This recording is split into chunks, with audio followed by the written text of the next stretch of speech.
Hey everyone. Welcome to our channel. In today's tutorial, I'm going to show you how to fix the Roblox error message that says this experience is unavailable due to your account settings. Let's get started. The first thing you need to do is close the Roblox app if you have it open on your computer. Next, navigate to roblox.com and log into your account.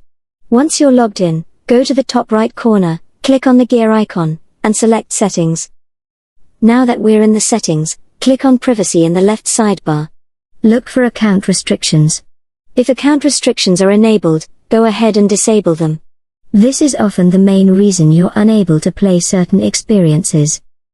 If disabling account restrictions didn't solve the issue, go back to the left sidebar and click on Parental Controls. Scroll down to Allowed Experiences and set it to 13+. Sometimes, even if you don't have a PIN configured, you'll need to enable a PIN and then set the allowed experiences to 13+. If you're still facing issues, I recommend logging out of your Roblox account, rebooting your computer, and then logging back in. I am pretty sure that after this your problem will be solved. And that's how you fix the Roblox error where an experience is unavailable due to your account settings.